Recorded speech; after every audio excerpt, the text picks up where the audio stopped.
Allah hər bir evlənən cütdiyə bax belə bir bağ evi qismət eləsin. Çünki bağ evi elə gözəldir ki, elə ürək asandır ki, evlənəndən sonra gəlir də qız evi, oğlan evi baxsınlar ki, şəraitləri necədir. Əsli ürəyi açan vəziyyət var burada.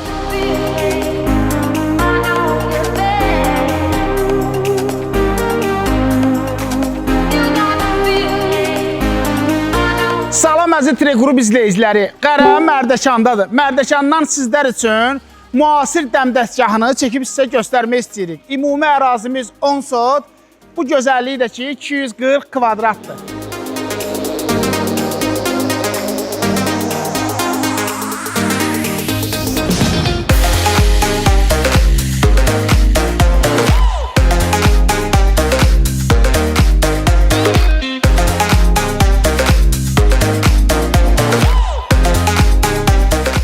Sözün düzü əytə birinci girəndə dedim 10 sot burada hardadır. Maşallah evimiz çox böyükdür. Bir də ki əytə elə doldurublar ki, əsas da ki bu basen, aşma-daşmalı şəlaləli basen çox ləzzət elədi.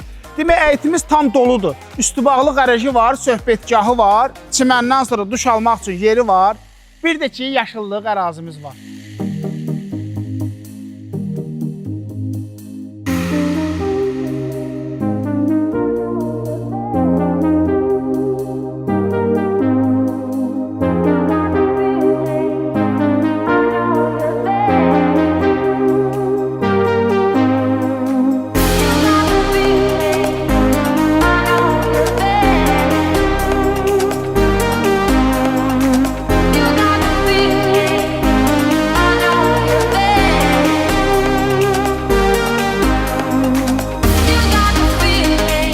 Uyda maşallah maşallah hündürlüğe bak.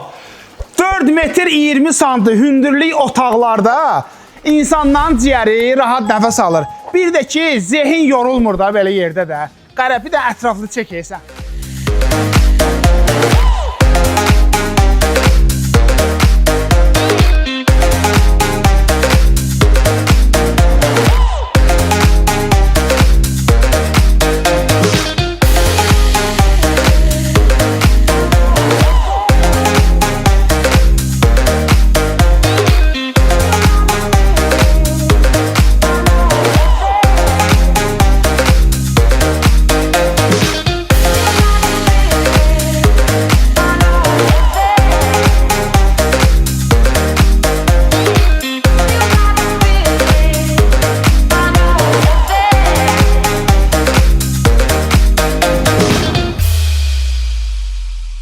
Allah Allah'ın satanın canını sağ eləsin deyəcəyəm, amma əsas birinci buranın tikənin, zəhmət çəkənin canını sağ eləsin ki, düşdüm qəşəng hər tərəfi gezdim. Maşallah çox təmiz iş görüblər burada.